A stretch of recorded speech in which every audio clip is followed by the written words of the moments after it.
चलिए साथियों, आज हम जो पढ़ने वाले हैं वो सर्कुलेटरी सिस्टम पढ़ने वाले हैं। जनरल अंडरस्टैंडिंग मैंने आपको पहले बता दी थी सर्कुलेटरी सिस्टम की, इसे पाचन तंत्र बोलते हैं। अब हम आगे की तरफ बढ़ते हैं। इसका सबसे मुख्य ऑर्गन जो है मेन ऑर्गन, ठीक है। तो हमारे सर्कुलेटरी सिस्टम का मेन ऑर्गन क्या है साथियों? मेन ऑर्गन जो है वो हमारा हार्ट है। क्या है? मेन ऑर्गन हार्ट है ना। देखो, हर सिस्टम का एक मेन ऑर्गन होता है। मैं आपको एक वीडियो में बता दूंगा कि जिससे हमारा सर्कुलेटरी सिस्टम में उसका मेन ऑर्गन आपका हार्ट हो गया, रेस्पिरेटरी सिस्टम का मेन ऑर्गन आपका लंग्स हो गया, ठीक है। वैसे ही मैं आपको सारी इन्फॉर्मेशन एक छोटे से शॉर्ट वीडियो में प्रोवाइड करा दूंगा, ठीक है, ताकि आप याद कर रख सकें। चलिए देखो, जो हमारा हार्ट होता है ना, वो कुछ इस तरह का होता है। अगर हम उसको काट करके देखते हैं तो जहाँ पर आप कुछ चीज़ें आराम से नोटिस कर पा रहे होंगे, जैसे कि आपका ये जो नीचे वाले जो इसमें 4 चैम्बर होते हैं, है ना। और 4 चैम्बर में से नीचे वाले जो चैम्बर का नाम होता है वो वेंट्रिकल्स होता है। जैसे राइट वेंट्रिकल्स राइट साइड में, लेफ्ट वेंट्रिकल्स लेफ्ट साइड में। अच्छा, मैं आपको एक बात बता दूं कि जब भी आप बायोलॉजी पढ़ रहे हो ना, तो आपको मान के चलना है कि आप खुद वहाँ पर प्रिंट हो रहे हो, ठीक है। उस चित्र पर, डायग्राम पर प्रिंट हो रहे हो, ठीक है। तो जैसे आप प्रिंट होंगे ऊपर की तरफ चेहरा करके, तो आपका जो लेफ्ट साइड होगा वो इसमें लेफ्ट साइड दे रखा होगा, और जो आपका जो राइट साइड होगा वो इसमें राइट साइड दे रखा होगा, ठीक है।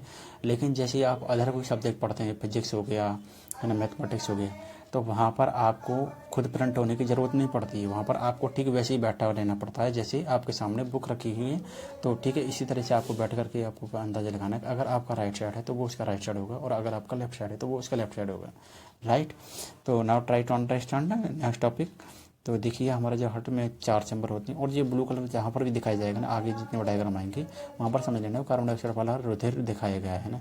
कार्बन डाइऑक्साइड वाला का यानी कि blood containing carbon dioxide, and the जो रुधिर आपको ये रेड कलर में दिखाया गया है, उसका मतलब आप समझ लेना कि वो लाल रुधिर कणिकाओं वाला रुधिर दिखाया गया है जिसमें ऑक्सीजन है, ठीक है। क्या है? जिसमें ऑक्सीजन, यानी कि हम मान के चलेंगे जो ऑक्सीजन वाला रुधिर है वो प्योर ब्लड है, और जो कार्बन डाइऑक्साइड वाला रुधिर है वो इम्प्योर ब्लड है, ठीक है। चलिए, पहले आपको यहाँ पर तीन चीज़ें याद रखनी है। कितने चैम्बर होते हैं हार्ट में? 4 चैम्बर होते हैं। 4 चैम्बर कौन कौन से? दो तो आपके एट्रियम होते हैं, 2 वेंट्रिकल्स होते हैं। एट्रियम ऐसे ऊपर की तरफ स्थित होते हैं, right atrium left atrium, ventricles अपनी नीचे तरफ स्थित होते हैं, right ventricles and left ventricles, right. अच्छा, pulmonary veins and pulmonary arteries, इसके बारे में बताऊंगा। देखो, जो लंग्स से डायरेक्ट कनेक्टेड होती हैं उन्हें pulmonary veins and pulmonary artery बोलती हैं, है ना। बेसिकली जो वेंस होती हैं दोस्तों, तो वेंस जो होती हैं वो आपका CO2 वाला रुधिर कैरी करती हैं, ठीक है। CO2 वाला रुधिर करती हैं। लेकिन जो आर्टरीज होती है ना, आर्टरीज आपकी, है ना, आर्टरीज जो हैं, आर्टरीज जो होती हैं, आर्टरीज जो होती हैं वो आपकी ऑक्सीजन वाला रुधिर कैरी करती हैं, है ना। ऑक्सीजन वाला रुधिर ले आती हैं, प्योर ब्लड ले आती हैं। लेकिन इन केस ऑफ जहाँ लंग्स से कनेक्टेड कोशिकाओं नलिकाओं की बात करेंगे हम, जैसे pulmonary artery and pulmonary veins, तो उसमें थोड़ा सा उल्टा हो जाता है, क्योंकि पल्मोनरी वेंस उसे बोला जाएगा जिसमें प्योर ब्लड फ्लो हो रहा हुआ है ना, ऑक्सीजन वाला, और पल्मोनरी आर्टरी उसे बोला जाएगा जिसमें इम्प्योर ब्लड फ्लो हो रहा है। इसका रीज़न मैं आपको बता दूं। देखिए, जो पल्मोनरी आर्टरी है, क्योंकि आर्टरी में प्रेशर ज़्यादा होता है, तो प्रेशर के साथ में हार्ट उस ब्लड को भेजेगा। लेकिन किसके पास भेज रहा है? लंग्स के पास में भेज रहा है ना, फेफड़ों के पास में। तो भैया लंग्स के पास में भेजेगा, तो लंग्स क्या काम करता है? वो तो ऑक्सीजन और CO2 का स्थानांतरण करता है ना। ऑक्सीजन और CO2 को मिक्स करता है। कभी ऑक्सीजन को जैसे मिक्स करेगा और कार्बन डाइऑक्साइड को इसमें से निकाल लेता है।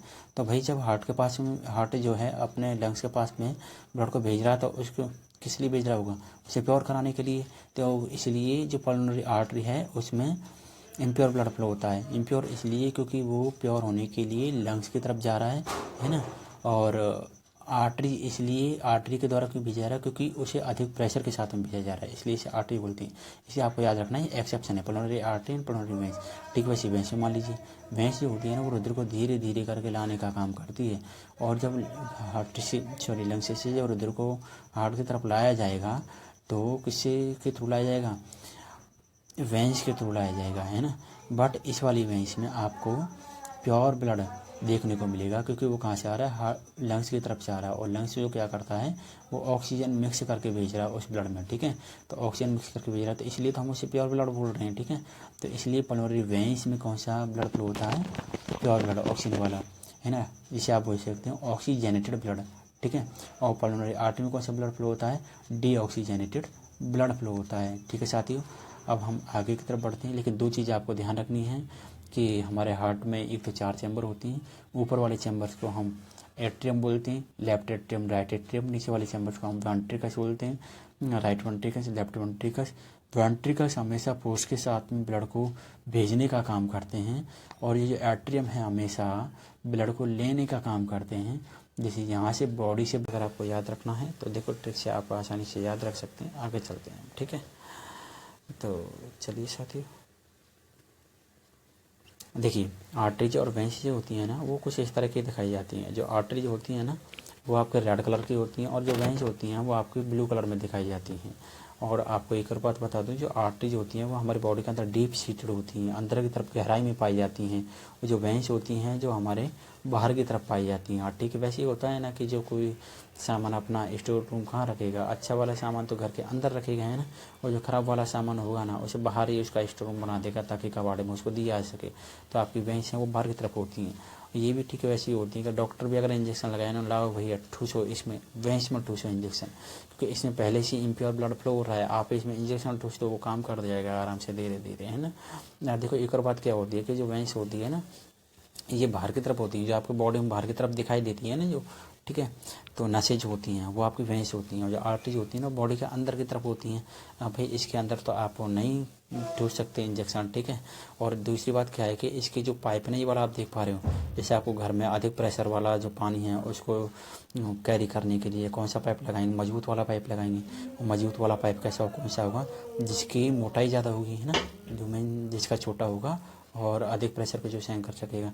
लेकिन जो वेंस होती हैं उसमें कौन सा पाइप लगाएंगे, यानी कि जो खराब पानी को बाहर ले जाने के काम करेगा, जिसमें फ्लो धीमे धीमे होगा, वहाँ आप वेंस काम करती हैं वहाँ पर, ठीक है।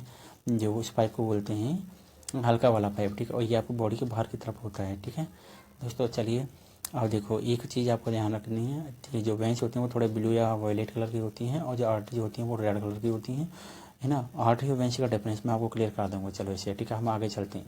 तो यहाँ पर कुछ ऑर्गन्स इसमें दिखाए गए। देखो ये जो आपको वॉल्व दिखाई दे रहा है ना, इस तरह का जो वॉल्व दिखाई दे रहा है ना, इस वॉल्व को बोलते हैं ट्राइकस्पिड वॉल्व। और वॉल्व का क्या काम होता है तो आपको पता ही, वॉल्व ना एक साइड में फ्लो होने की अनुमति देता है ब्लड को, यानी एट्रियम से वेंट्रिकल्स की तरफ ब्लड को फ्लो होने देगा, वेंट्रिकल से एट्रियम की तरफ नहीं जाने देगा। अच्छा, इसे ट्राइकस्पिड क्यों बोला जाता है, क्योंकि त्रिवलनीय का पार्ट होते हैं ये, है ना, यानी 3 वलयों से बने होते हैं ये कपाट, ठीक है। तो इसलिए इसे ट्राइकस्पिड वॉल्व बोला जाता है। अच्छा, पल्मोनरी वॉल्व कहाँ पाया जाता है, पल्मोनरी में पाया जाता है, पल्मोनरी वॉल्व में, है ना, पल्मोनरी वेंस या आर्टरीज में, ठीक है। लेकिन हाँ आप एक बात ध्यान दीजिए, पल्मोनरी वेंस किस पे पाया जाएगा, पल्मोनरी आर्टरी में पाया जाएगा, ठीक है। और बेसिकली आर्टरी में वॉल्व नहीं होते हैं, ये बात ध्यान रखना आपको, लेकिन पल्मोनरी आर्टरी में इस यहाँ पर वॉल्व है, ठीक है, क्योंकि बहुत ज़रूरी है कि रुधिर कहाँ जाए, लंग्स के पास जाए, और लंग्स से उसे शुद्ध करके वापस भेजिए, उसमें से कार्बन डाइऑक्साइड निकाल करके भेजिए, इसलिए रुधिर वापस किसी भी प्रकार की गलती से आ नहीं जाए, इसलिए यहाँ पर वॉल्व लगाया जाता है, ठीक है। आपके जैसे साइकिल या फिर बाइक में वॉल्व लगा होता है ना, वो केवल हवा को अंदर जाने देता, बाहर नहीं आने देता, ठीक है, वैसे ही इसमें होता है। ये एक साइड में फ्लो को सुनिश्चित करते हैं ये जो वॉल्व होते हैं, ठीक है। तो ये जो लेफ्ट वेंट्रिकल्स है, तो वेंट्रिकल्स में भी वॉल्व पाया गया है, ठीक है। इसे एओर्टिक वॉल्व बोलते हैं, है ना, इसे मिट्रल वॉल्व बोलते हैं। ये वाला जो वॉल्व है जो left atrium and left ventricle के बीच में मिलेगा, ठीक है। तो चलिए अब हम आगे चलते हैं। तो वॉल्व के बारे में बता लिया हमने, और एंटीरियर और वेना कावा। अच्छा, वेना कावा एओर्टा क्या होता है वो आप समझ लीजिए। जो बड़का वाला आर्टरी होगा ना वो एओर्टा होगा, और जो बड़का वाला वेंस होगा, बड़ी वाली जो वेंस होगी वो क्या होगा, वेना कावा हुआ, ठीक है। जो हमारा ह्यूमन हार्ट होता है ना, देखो यहाँ पर ये वाली जो आप देख पा रहे हैं ये नोड हैं साथियों, ठीक है। तो देखो ये जो नोड होते हैं ना, ये नोड इसको प्रेरित करते हैं स्पंदन करने के लिए, यानी इसकी बीट को मेंटेन रखने का काम कौन करते हैं, नोड करते हैं।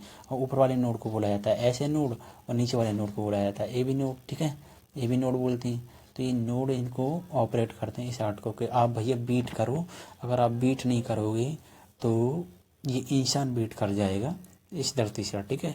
तो समझ लीजिए आपका ये मायोजेनिक हार्ट होता है, ठीक है।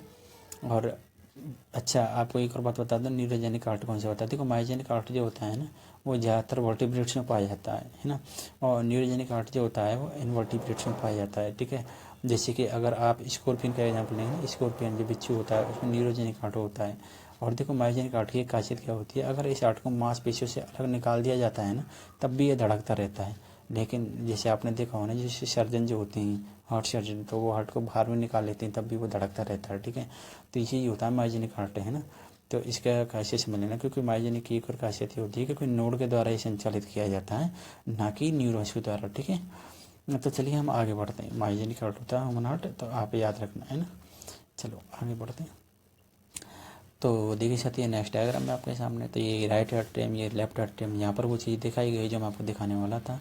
ऐसे नोड है ना, यहाँ पर ऐसे नोड है, और ये आपका ए बी नोड है। ये ए बी नोड कहाँ पर स्थित है वो आप देख लेंगे लोकेशन इसके। ठीक है, तो अरे भाई हटो।